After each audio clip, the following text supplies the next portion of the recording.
আজকের সর্বশেষ বাংলা সংবাদে আপনাকে স্বাগত। শুরুতেই সংবাদ শিরোনাম।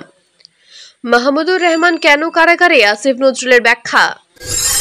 দেখা গেল শামীম ওসমানকে বারণ করলেন ছবি তুলতে। আওয়ামী লীগ সবসময় হিন্দুদের ট্রাম্প কার্ড হিসেবে ব্যবহার করেছে আজাদ। বিস্তারিত প্রতিবেদনে যাওয়ার আগে অনুরোধ করব চ্যানেলটি সাবস্ক্রাইব করুন এবং আপনি কোন জেলা থেকে আমাদের এই ভিডিওটি দেখছেন তা কমেন্ট করে জানিয়ে দিতে ভুলবেন না।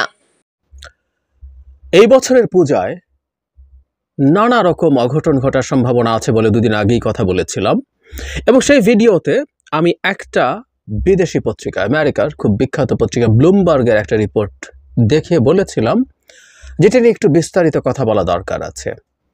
সেটা নিয়ে একটু কথা বলতে চাই। এবং আমরা এই ক্রান্তি লগ্নে, আমাদের জাতির ইতিহাসে এরকম ক্রান্তি লগ্ন আসলে খুব বেশি আসেনি। শেখ হাসিনাকে পতন ঘটানো এবং তার পালিয়ে যাওয়া নিশ্চিত করা মানেই কিন্তু আমরা সেফ হয়ে গেছি তা না, আমাদের গণতন্ত্রের পথে আমরা চলে এসেছি, ব্যাপারটা একেবারেই সেই রকম না।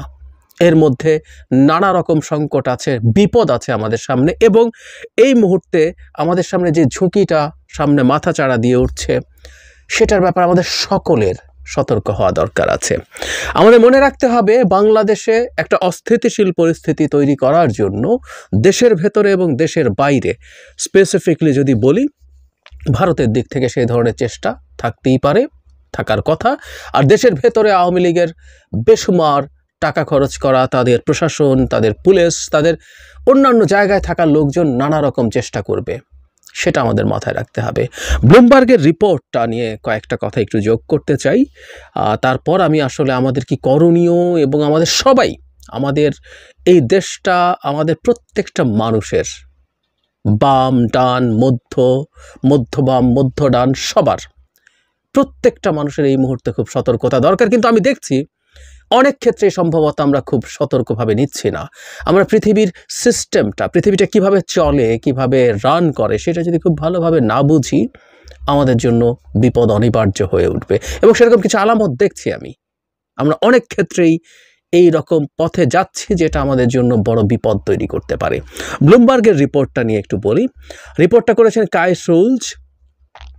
আমি ওনার প্রোফাইল দেখার চেষ্টা করলাম। ব্লুমবার্গে অনেক লেখা লিখেছেন, উনি নিউ ইয়র্ক টাইমসেও লেখেন।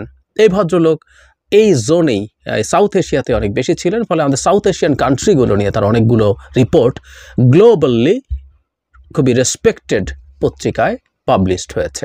সুতরাং আমি এটা বলতে চাইছি, তার রিপোর্টের মধ্যে আমরা যদি পড়তে যাই, প্রচুর ইন্ডিয়ান ধরনের বয়ান আমরা দেখব, বাট স্টিল এটা পাবলিশড হয়েছে কিন্তু ব্লুমবার্গে, এবং এই ভদ্রলোক খুবই রেসপেক্টেড একজন জার্নালিস্ট। ফলে এটাকে খুব হালকা করে দেখা আমাদের কোনোভাবেই উচিত হবে না বলে আমি মনে করি।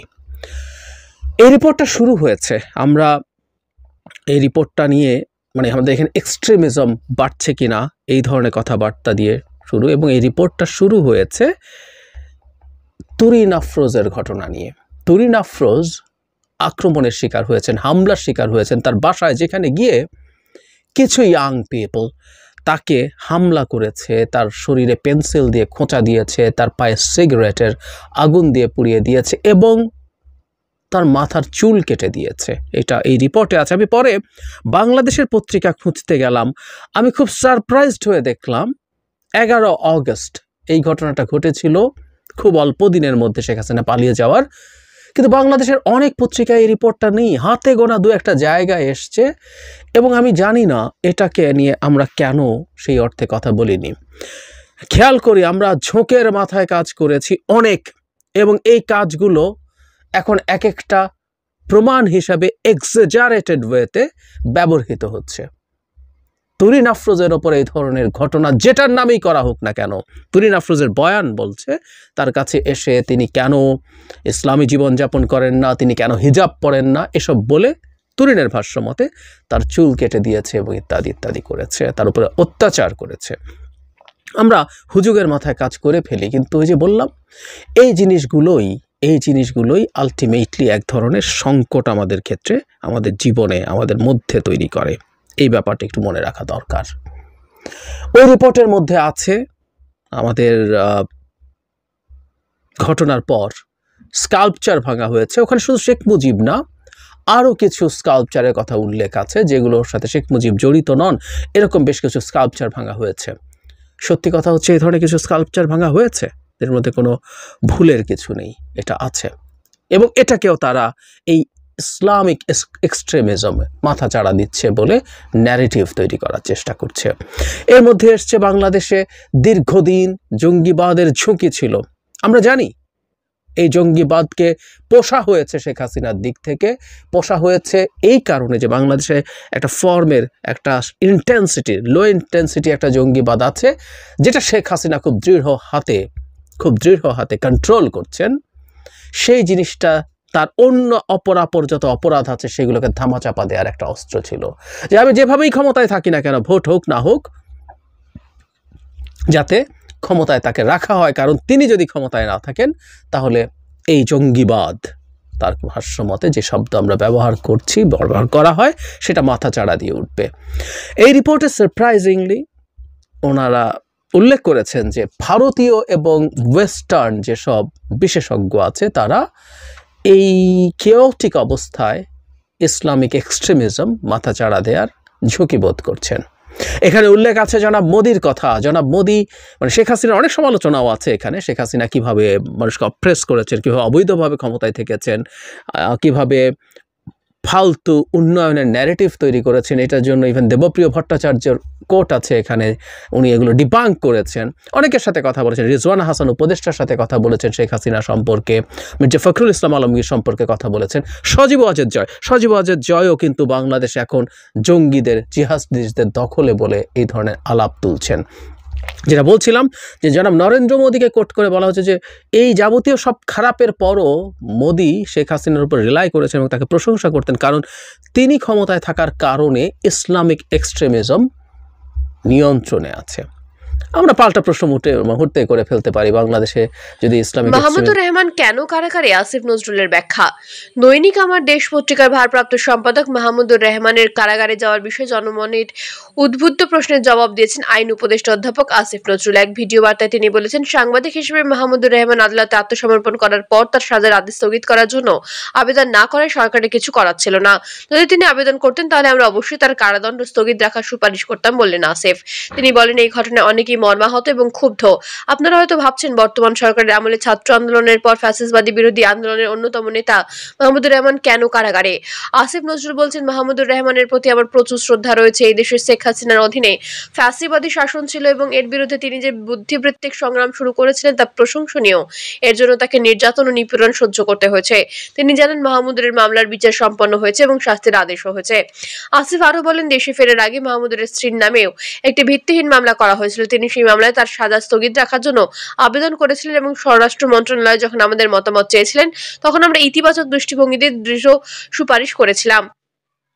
আইন উপদেষ্টা মাহমুদুর রহমানের পরিস্থিতির একই মামলায় সাজাপ্রাপ্ত আরেক সাংবাদিক সফিক রহমানের সঙ্গে তুলনা করেন।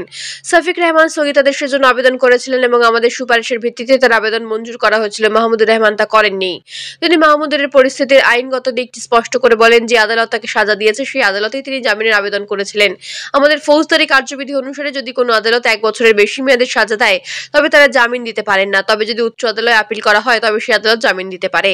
আইন উপদেষ্টা মাহমুদুরের ভবিষ্যতের অবদানের প্রতি আশাবাদ ব্যক্ত করে বলেন, আমি আশা করি তিনি দেশপ্রেম দ্বারা পরিচালিত হয়ে একজন সাংবাদিক বা বুদ্ধিজীবী হিসেবে দেশের জন্য অবাধে অবদান রাখতে পারবেন। প্রিয় ভালোবাসার দর্শক, শেখ হাসিনা কেমন শাসক ছিলেন? আপনার মূল্যবান মতামত কমেন্ট করে জানিয়ে দিন। এদিকে আরেকটি আলোচিত নিউজ হচ্ছে, দেখা গেল শামীম ওসমানকে বারণ করলেন ছবি তুলতে। ছাত্র জনতার গণ অভ্যুত্থানের মুখে পদত্যাগ করে ভারতে চলে যান শেখ হাসিনা। শেখ হাসিনার পদত্যাগের পরই আওয়ামী লীগ সরকারের মন্ত্রী, এমপি সহ দলটির অনেক নেতাকর্মী গা ঢাকা দেন এবং সুযোগ বুঝে অনেকেই বিভিন্ন দেশে পালিয়ে যান। এর মধ্যে রয়েছেন নারায়ণগঞ্জের আলোচিত সাবেক সংসদ সদস্য শামীম ওসমানও। তিনিও দেশ ছেড়ে পালিয়েছেন। সম্প্রতি তার এক ছবি ভাইরাল হয়। সেই ছবিতে শামীম ওসমানকে ভারতের নিজামুদ্দিন আলিয়ার দরগাতে দেখা যায়। সেই ছবি নিয়ে ধোঁয়াশা তৈরি হলেও এবার তাকে সংযুক্ত আরব আমিরাতে দেখা গেছে। গতকাল মঙ্গলবার আরব আমিরাতের আজমান সিটি সেন্টারে শামীম ওসমানকে ঘুরতে দেখেন বাংলাদেশি প্রবাসীরা। তাদের 3 জনের হাতেই লাল জুতো বাঁধা ছিল, কারণ ধারণা করা হচ্ছে সম্প্রতি ভারতের নিজামুদ্দিন আলিয়ার দরগাতে এই সুতো বেঁধেছেন তারা। প্রত্যক্ষদর্শী প্রবাসীরা জানান, আইফোন 16 প্রো ম্যাক্স হাতে শামীম ওসমান একটি মোবাইল অপারেটর প্রতিষ্ঠানে যান। সেই সময় তিনি শপিং সেন্টারটিতে থাকা বাংলাদেশিদের ছবি তুলতে বারণ করেন। জানা যায়, এর আগে সম্প্রতি দিল্লিতে নিজামুদ্দিন আউলিয়ার দরগায় দেখা যায় শামীম ওসমানকে। সরকার পতনের পর শামীম ওসমান দালালদের সহায়তায় ভারতে পালিয়ে যান আওয়ামী লীগের এই নেতা। সেখান থেকেই সংযুক্ত আরব আমিরাতে পাড়ি দেন তিনি। অন্যদিকে আরেকটি গুরুত্বপূর্ণ নিউজ হচ্ছে, আওয়ামী লীগ সবসময় হিন্দুদের ট্রাম্প কার্ড হিসেবে ব্যবহার করেছেন আজাদ। বিএনপি ঢাকা বিভাগের সহ সাংগঠনিক সম্পাদক নজরুল ইসলাম আজাদ বলেছেন, হিন্দু সম্প্রদায়ের পাশে বিএনপি সবসময় ছিল, আছে এবং ভবিষ্যতেও সহযোগিতা সহমর্মিতা নিয়ে পাশে থাকবে। বিএনপি চায় হিন্দু সম্প্রদায় যাতে নির্বিঘ্নে তাদের যাবতীয় ধর্মীয় উৎসব পালন করতে পারে। এই বিষয়ে বিএনপি সবসময় পাশে থাকবে। অন্যদিকে আওয়ামী লীগ সবসময় হিন্দু সম্প্রদায়কে ট্রাম্প কার্ড হিসেবে ব্যবহার করেছে। কক্সবাজারে হিন্দুদের মন্দিরে হামলা কারা করেছে? নাটোরে নারায়ণগঞ্জের 2500-এর হামলা কারা করেছে? আওয়ামী লীগের লোকজনেরাই করেছে। এটা হলো তাদের ট্রাম্প কার্ড, আপনারা আওয়ামী লীগের ব্যবহার করতে চান। বুধবার রাতে নরসিংদী শহরে দুর্গাপূজা উপলক্ষে সনাতন ধর্মাবলম্বীদের সঙ্গে মত বিনিময়কালে এসব কথা বলেন। স্থানীয় সেবা সংঘ সার্বজনীন পূজা উদযাপন পরিষদ এসবের আয়োজন করেন। সংগঠনের সভাপতি সরোজ কুমার সাহার সভাপতিত্বে সভায় বক্তব্য দেন নরসিংদী জেলা বিএনপির আহ্বায়ক খায়রুল কবির খোকন, ঢাকা বিভাগের আরেক সহ সাংগঠনিক সম্পাদক বেনজির আহমেদ টিটো, নরসিংদী জেলা বিএনপি সদস্য সচিব মঞ্জুরের এলাহি প্রমুখ। এই সময় ছাত্রদল, যুবদল, স্বেচ্ছাসেবক দল সহ বিভিন্ন অঙ্গ সহযোগী সংগঠন এবং সনাতন ধর্মের